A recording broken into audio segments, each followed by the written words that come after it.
Hey guys, I'm back. If you are new to our channel, we would love to have you again. You can hit the little subscribe button and make sure you turn on the bell for notifications. And if you have not yet checked out beckyajayi.com, that's where you want to be for all things that have to do with us. So today I am talking to you about something that's probably really unpopular, and you're like, maybe not going to love what I have to say, but it's actually going to be really helpful in future. When you get into those little spats and somebody comes to you and says, I didn't mean to say that. What I really meant was blah, da, da, da, da. Or they're like, no, that's not what I said. I did not say that. And you're like, I remember what you said. And what you said that's ingrained in my brain, that's traumatized me for life, that I will hold over you and lord over you for the rest of your life is X. So let's get into it. If you are not yet a part of my free Facebook community, make sure that you check out in the comments our amazing community where we can talk about all of these things and more that help you get into alignment with the best version of yourself. So, when you're in an argument, bottom line, generally people are in fight or flight mode, and the biggest thing about that is your prefrontal cortex, your frontal lobe, is offline.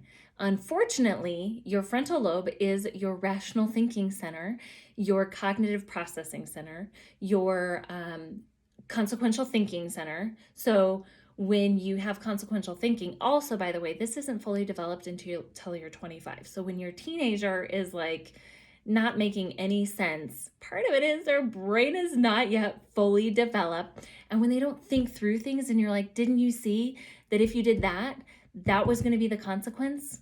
No, they did not, because they are teenagers and they look like an adult, but they still do not have their fully developed brain. So I'm sorry if you're a parent to teenagers. That's just a little side nugget that I wasn't necessarily going to talk about today, but it's in the same vein as what we're talking about. So when you get into a little spat with your spouse and you say all these things that you don't really mean, and you're like thinking about it later, what probably has happened is you've come back down into parasympathetic dominance, which is the calm state. That's where you have your frontal lobe on and you're able to process things fully and see the fine details of things and process fully, kind of blinders off, and see everything. And that's then when you come back and say, yeah, that wasn't quite accurate what I was saying. Sometimes you never do, because you never allow yourself to get fully back down into parasympathetic dominance. So some people function, I just say their engines rev a little bit higher and they're low level fight or flight all the time. Unfortunately, this is not your best way to be all the time. Yes, keep yourself safe on the road. You kind of nudge up into fight or flight a little bit, right? But when you want deep, meaningful relationships with connection, vulnerable intimacy, authenticity, that is when you are in parasympathetic dominance, the calm state.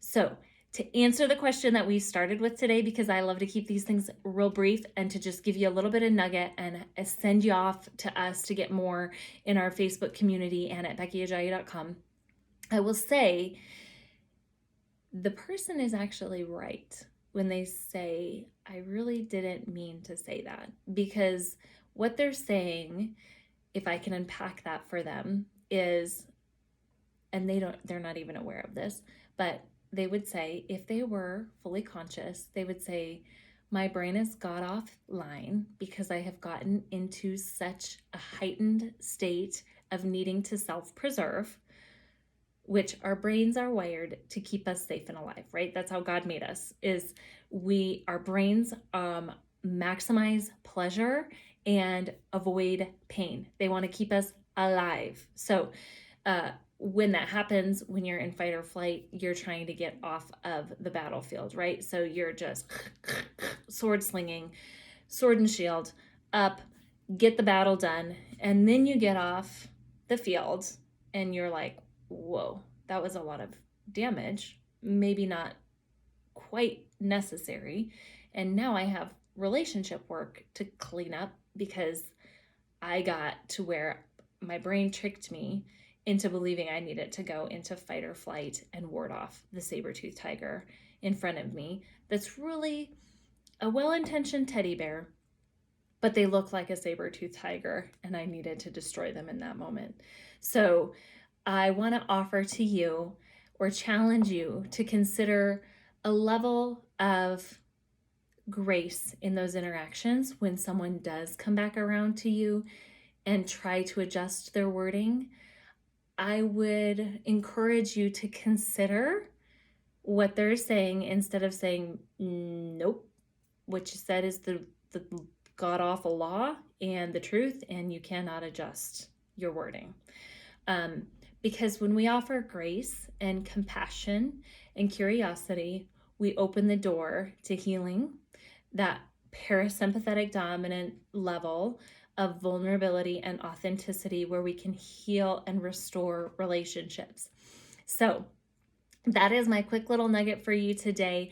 I would love, this is one of my favorite things to talk about to you guys. So I would love to chat with you more. Let me know in the comments additional questions or concerns or things that you would love me to address. I would love the feedback and would love to address those things for you. Make it a great day. We'll see you again soon.